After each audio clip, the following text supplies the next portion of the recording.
Welcome to A Slob Comes Clean, the podcast. I'm Dana K. White.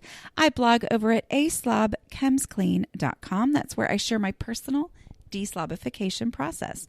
As I figure out ways to keep my own home under control, I share the truth about cleaning and organizing strategies that actually work in real life for real people who don't love cleaning and organizing. Thanks for joining me today. This is podcast number 173, and I'm sharing 5 tips for helping someone else declutter. A lot of these are mindset changes, honestly, for you as the person helping. We're heading into summer, and summer means that it's out of routine.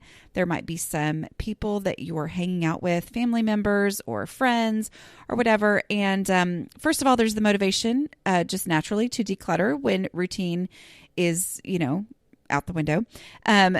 Motivation on your own in your own home.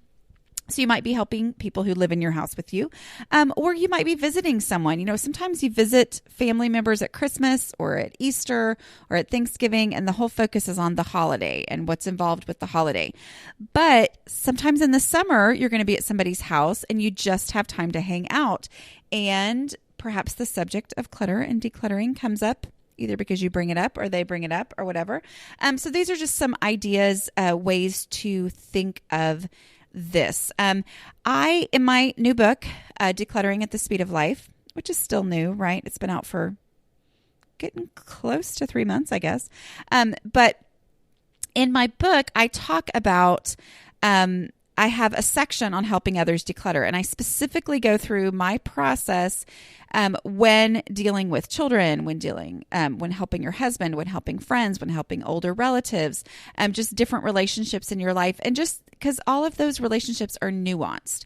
All right, I'm not going to get into all those details here, but I am going to give you 5 just tips for overall when you're working with someone else on their clutter as opposed to yours. So here's a review from audible.com that just came in of Decluttering at the Speed of Life. Here we go. It was 5 stars. It says, I really got a lot out of Dana's first book and enjoy her podcasts. I wasn't in a rush to listen to the second book thinking it would just be repeated info. I finally went ahead and decided to get this audiobook to listen to while I made yet another attempt to declutter.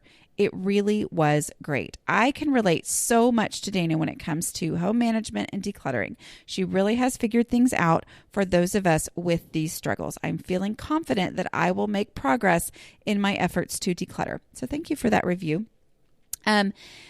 Okay, so that is Decluttering at the Speed of Life. You can go to aslobcomesclean.com/book and find out all the information on that. Okay, so tip 1 is to frame your offer of help as help. Okay? This is not your chance to fix them, to change them, to help them not have the traits or the characteristics or the habits that have annoyed you your entire life. Okay? I know how it is. When it's so easy to see what someone else is doing wrong. It's so easy to walk into someone else's space or someone else's home and see the things that are obviously the problems. It is easier to see the cause of someone else's problems than it is to see the cause of your own problems. Okay? Because when I look at my own clutter, I see all the reasons, honestly, the excuses, but all these logical ways that this stuff happened. And so that's what's in my mind when I look at my own clutter. When I look at someone else's clutter, it's easier to remove those emotions and just go, this is why this is happening, because this, and this. Or, obviously they are too focused on memories, way more focused than they need to be on memories. Okay. But when I look at my own stuff, it's different. So remember that if you are offering to help, you are offering to help, and make sure that the way that you approach this subject is, I want to help you, not I want to fix you. Okay. Not you stink at this, I need to help you. Okay. And the reason I bring this up is I was the person who struggled with clutter. And honestly, will always struggle with clutter. But I was the person who desperately needed help. And the people who really were helpful were the people who didn't act horrified at my clutter. Okay. They were the people who didn't go, seriously, how does this happen? Because guess what my reaction was when someone was horrified and was like, we got to change. We got to change how you live your life. I mean, maybe they didn't say those exact words, but that's how it felt when they came in and were like, oh my word. Yeah. No, we're changing this. I mean, which sounds awful when you hear somebody say it, but I promise you I've experienced it. Okay. And when someone came in like that, my automatic reaction was to be defensive. And being defensive about your own clutter is what happens naturally. So don't make that any worse. Okay. So just I'm just here to help. What do you want to focus on? And I'm going to help you do that. Okay. Because maybe, and we'll get into this in the next tip, but maybe they have a whole bunch of things that they've wanted to do or wanted to focus on, or they know what needs to be done here. They just haven't done it. Come in as hey, let me just help you with whatever it is that you want help with. Maybe it's not exactly what you think they should do, but come in because the reason why I say frame your offer of help as opposed to fixing them and changing them is that the first step to actually helping someone is earning their trust. Because as the person who struggled with clutter, I know that the actual maintaining of things is where the real issue is. Okay. So I need to know that this is a process and that I need, this is going to be a long-term thing. If you're really going to help me, then we have to be looking at the actual long-term part of that. So the getting started is the hardest part. And that's where we need to get started painlessly. Don't have the person start resisting you from the very beginning. Okay. So just earning trust. That is what you're actually doing when you first offer to help, and making sure that you focus on helping as opposed to fixing them. Your goal here is to earn their trust so that we can get started painlessly, so that we can ultimately make real progress in the future. Okay. Got that? All right. So tip 2 that goes along with that is helping with the meaning tos. Like I said, in my own home, I'm like, of course that needs to be done. Oh, well, that needs to be done. Sometimes when you walk into somebody's house, there are, and you're helping them, and we're talking specifically about clutter. Clutter are the things that, what they are immediately going to already know is clutter. Those are the things that make them go, oh, I have to make a big decision about that. Oh man, I need to, oh goodness gracious. I've got to figure this out. I've got to do this. Go ahead and help them start making progress with the stuff that they already have made a decision about, the stuff that they already know what needs to be done. Do that physical work that maybe they've been putting off, because sometimes, we're talking about procrastinator here. Sometimes in my mind, I've already made a decision about that, so I might as well move on to this other thing that needs a decision made. But then I haven't actually acted on that decision or that thing that I already knew that needed to be done, like folding laundry or whatever. If I haven't acted on those things, then my house still feels cluttered. And sometimes that's that visible procrastinator. I think there's not really anything to do because I've already made the decision. I already know what needs to be done. I just haven't done it. But the fact that it's out there and it's visible and it's waiting to be done, even though I don't acknowledge it as clutter, is causing me to feel overwhelmed. And that feeling of overwhelmed is causing me to not be able to get started. And so help with meaning twos, help with procrastinator. Okay. I mean, there's not much to argue about over clothes needing to be folded and put away. So help with that. There's not much that needs to be argued over, not that we can't argue over it somehow, over dishes that need to be done and put away. There's not much to argue over whether, things that they have already boxed up in the past, that they have gotten ready to be sent off to be donated, go ahead and take that stuff and donate it. If they go, oh, wait, I want to go through it one more time. Okay, go through it with them one more time. And then take the stuff away so that they can start to feel that progress and feel that change in their home that then will make it easier for them to really get going. And you're starting to earn that trust that we talked about. Okay. So examples of meaning twos, like I said, procrastinator, folding and putting away laundry, washing and putting away dishes. Does that sometimes bring about the whole container issue? Yes, it does, which we'll talk about in a minute. Other things too, and I'm just going to be honest here. I personally rarely have a garage sale anymore. Like, it's been years, and I don't see myself really ever doing one again. Not that I won't ever, but I mean, I am a big fan of donating. Personally, I have come to a point where donating is what I do. That is just the thing that allows me to get stuff out quickly, and I put a lot of value in that. Most people who are really struggling with clutter, a lot of their struggles are related to the value of the items, and that can be a real stopping point. So if that is their struggle, well, I'm going to have a garage sale one day. I'm going to have a garage sale one day. Well, let me help you put together a garage sale because it's so much work. And so I will help you do that. It's not ideal. Ideally, they would come to the point where they decided to just donate everything, but you're going to make a lot more progress if they are not willing to listen to the whole, hey, it'd be so much quicker and faster if we just donate. I mean, you can say that, but if they absolutely are resisting that, and the thing that is keeping all this stuff in their house is this ambiguous idea that they're going to have a garage sale one day, help them have the garage sale. Because that might be the thing that gets them going. And then perhaps, most likely, probably, because this is what happened to me, as they have that garage sale and realize that was not worth my time. Oh my goodness. Okay, now we're willing to donate. Now we might be one step closer to that.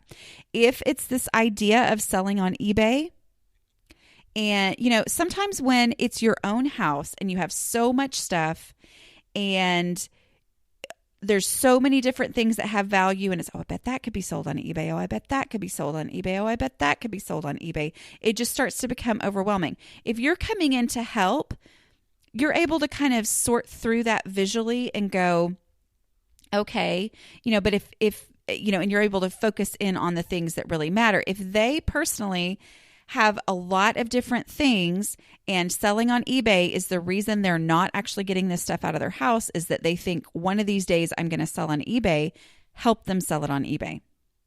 That doesn't mean that you necessarily set up your own account, but help them set up an account. Help them do the research. This is you spending time together with them. Okay. And that's the goal here, right? So let's say that they have 15 things that they have said, oh, I'm probably going to sell that on eBay. One of these days I'm going to sell that on eBay. I've heard that can make a lot of money on eBay. Say, okay, well, pick the one thing that you think is most valuable, and I'll help you sell it on eBay. Oh, okay. Most people in my experience, you say, I'll help you get this thing done that you've been meaning to get done. It will make them go, oh, okay, well, cool. Let's do that. So start going through the process. What's the first thing you do when you sell on eBay? Well, you type into eBay and see what people are getting for this item. You type in the exact item with the brand name, with everything, all the details, and you look at completed listings. Do not look at what people want for an item. Only look what people are actually getting for an item. But look at the completed listings. That's the first step of selling on eBay.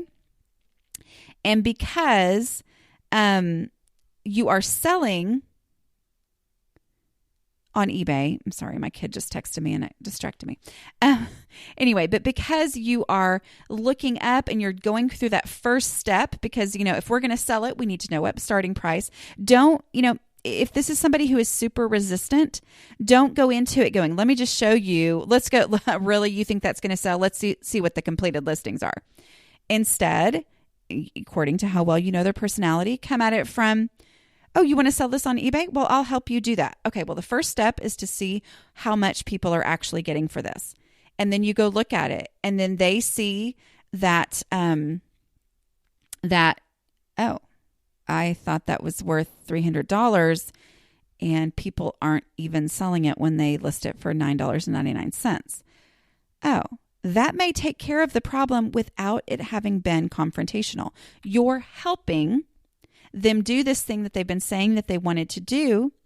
And so by helping, the first step of that was the delusion breaker. But it didn't have to be you coming in saying, really, let me break this delusion for you. Okay, do you see what I'm saying? That is the difference in how you approach this situation. So, let's say that, well, I still want to try it. Okay, then go through the process. Actually help them do that, going alongside them, help them through this process so they can see the actual work that's involved in it, as opposed to this idea that it's a magical thing. No, go through the process. If you're going to be there for a day, you get the auction set up for them. And then you're going to need to follow through when the auction ends. Hey, how much did it sell for? You can watch for it on your own computer. Hey, you sold that item, or hey, you didn't sell that item, whatever. But going through this process is a huge part of that, being willing and realizing that what it actually takes, which then brings you farther down this line that I personally went through of, I'd really rather donate because it's not worth all that time and hassle. Okay, so help people with their meaning twos. Maybe it's just helping to haul off the donations. Maybe they have boxes of things that they've already, did I already say this? I think I did. Okay. Anyway, but helping them haul off those donations. So helping with the meaning twos, that right there is everything. Okay, so tip number 3 is really important. Stick to the facts. Do not go emotion. Don't do emotion on your decluttering journey here. Okay. We're not, emotion does not work well with me personally, because if it's emotion based, I'm going to keep it all. If it's value based, I'm going to keep it all. I mean, really, if you ask me, is this thing wonderful, important, happiness inducing? Yes. The answer is yes. Of course it is. But that doesn't work. So stick to the facts. Okay. Trash is trash. Focus on obvious trash instead of arguing what is and isn't trash. If they say that's not trash, but you're sure it is, hold your tongue for now and go with the stuff that obviously is trash. Okay. Getting out, empty boxes, instead of necessarily the things in the pantry that you say, really, do you ever eat this? Why did you buy this? But we're not doing that. That's emotion based. We're sticking to facts. Oh, this one's expired. That's a fact. This one is empty, but the box is still in the cabinet for some reason. That's a fact. Okay. So stick with trash, because the goal is to start making visible progress. I always give the tip. Snap a picture with your phone. Do some work, focus on the trash, snap another picture so that they can see, wow, just removing the trash made a big visible difference. Okay, that is really important. If they aren't registering it, just actually looking at the space itself, then that picture can really make a big difference. The 2 decluttering questions are all based in facts. Where would you look for this first? That's their answer. Not where you think they should. Remember, the key word there is would, not should. So we're focusing completely on that fact of where would you look for this first. I'm going to also establish some trust here when I accept your answer to that question. Where would you look for this first? Okay. All right. And then the did you know you had it? That, if somebody is not used to that question, and if somebody is completely paranoid about getting rid of something that they might need one day, that question might be hard for them. But ask it anyway and get rid of the things that lets them get rid of. Okay? Because remember, less is the goal and better is the goal. So anything that can leave the house is decluttering success. And so really focus on the facts of where would you look for this first? Take it there right now. And did you know you had it? Would you even have looked for it? That's the second decluttering question. Would you even, did you know you had it? Would you have even looked for it? So, see if that will let them put it in the donate box or the garage sale pile or whatever it is that you're working on here. Tip 4, start where they want to start, because remember, we're helping. We're not coming in to change them and fix them. But a lot of people who are overwhelmed, that's the key. I mean, I get this all the time as a Google search result, is where do I even start when my house is so cluttered? If the person that you're helping is overwhelmed and can't answer that question immediately of where do you want to start, then that's where you get to come in with, okay, well, one of the things I've learned from this podcast I listened to is to start with visibility. And I have personally experienced in my own home that it really made a big impact when I made that my place to start, was the first place that guests see when they walk in the front door or the side door, wherever guests actually walk in. But when I realized, when I started with that, when I prioritized my own decluttering projects with that, then it made a big difference. Okay. So if they ask, if they're overwhelmed and they don't know where to start with visibility.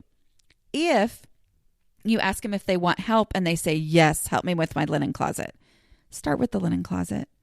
Okay. I mean, just, start with the place where they want to start, because I am not talking here about someone having hired you to come in and fix them. I'm talking about you helping someone in your life declutter.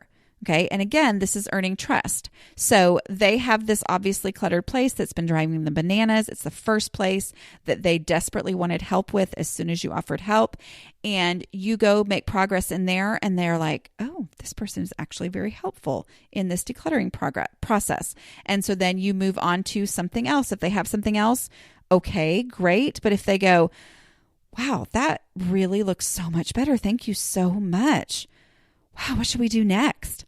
Then you bring up the visibility rule. Okay. Okay.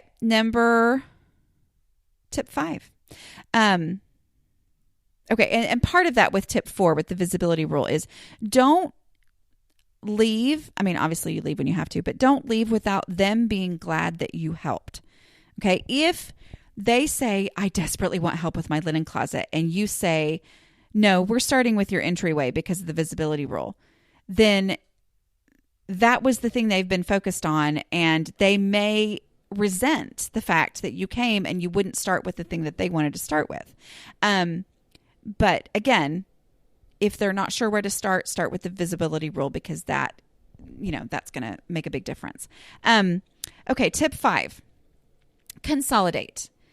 This is part of the container concept. I talk about it in my book and going through the actual implementation of the container concept.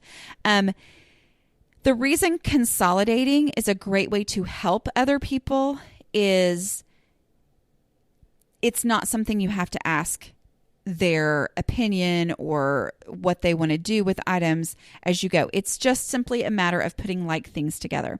So let's say you are in the linen closet and it's just a big cluttered, jumbled mess. You don't have to ask them and pester them and ask for decisions to be made to put all the towels together and to put any tablecloths together or sheets together or whatever.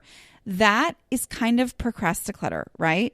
So just putting like things together, consolidating, is very revealing. When all of the sheets are together in one spot, that's when it becomes clearer that this shelf is not big enough to hold all of the sheets, or this shelf is not big enough to hold all of the towels. So let's get rid of the rattiest ones that you don't actually like and are last resort, so that they then fit well on here. Okay. But you, as the helper, consolidating is a great thing. So let's say you're working in the kitchen. For you to just walk in and go, you don't have enough room in these cabinets for all of your pots and pans. Okay, that makes them go, oh, well, I'm feeling attacked and I'm feeling criticized and I'm feeling, well, what am I supposed to do about that? I don't know. I like my pots and pans. I like to cook, blah, blah, blah. That kind of stuff goes on in that conversation. But instead, just going in and saying, okay, well, I'm going to put all of your skillets together. I'm going to put all of your pasta pots together. I'm going to put all of your cookie sheets together. And when you do that, so many things are just naturally revealed. If you put all the skillets together and there are 15 skillets, then we're having a very different conversation than we had when I just came in and said, your pots and pans cabinet is way too full. Instead, to say, okay, well, oh, wow, you've got 15 skillets and this is really full. You want to get rid of your least favorite skillets? That is a fact-based, non-emotion-based, helpful thing to do. Okay, is consolidating, letting that be, just letting it reveal on its own the real issue here without you saying you have too many skillets. Instead, put the skillets together so that you don't have to say you have 15 skillets. You just say, okay, I put all the skillets together. Oh, there's not enough room. Well, there's 15 skillets, so maybe, I know I'm saying 15, and there are a few people listening who are like, I would have 15 skillets, and there are a few of you listening going, I bet you I have more than 15. Anyway, so that right there is non-emotional. It's helpful. It is a definite part of the process, and it's very revealing, and it lets the stuff itself reveal what needs to go. The container concept, that's the beauty of it for me. The container decides, not me. I'm not the one who decides what needs to go. The container reveals by its actual size what needs to go, and then it's not emotional. And that works really well when helping other people declutter. Okay. With all of that, though, of course, I recommend my book, Decluttering at the Speed of Life. You can go to aslobcomesclean.com/book to get that, because that goes into a whole lot more detail and emotions and all of that strategies. So before I go, though, I want to make sure you understand, I've been saying this the last couple of weeks, if you're still here with me, that I think I have 2 more podcasts after this one before I take my summer break. So I want to make sure that you don't miss out when I come back in August. I think I'll come back mid to late August. So go ahead and subscribe, and wherever you're listening to a podcast right now, subscribe there. Okay. So, if you always listen to it on the blog itself, on the website itself, go to aslobcomesclean.com/podcasts with an S, and there you can subscribe to get an email notification when it comes out, or if you listen within your podcast app, it will just automatically appear in your app when the first one comes out in August. So, and don't forget to, I would love for you to become a patron of the show. Just go to patreon.com/A Slob Comes Clean. Those who are patrons at the $5 a month level, one of the perks that you get for being a patron is you get invited to a private Facebook group. If you are a patron and you are not in the Facebook group, you have 2 options. Either go to Patreon and sign into your account, patreon.com, sign into your account and look in the notifications there, and you will find the link to the form that I need you to fill out. I don't have the information that I need from Patreon to be able to invite you to the Facebook group, but the link to the form is in the members only, patron only section of Patreon. And that will give you the form. Wait, what did I just say? The link to the form is there. Fill out the form, and then I can invite you. If that's too confusing or too much hassle, just email me at aslobcomesclean@gmail.com, and I will send you the link to that, okay? After I check to make sure you're really a patron. Anyway, so that would be fun to have you in that group. It's a lovely, lovely group of people. So I think that's it. And I will talk to you guys next week. Bye.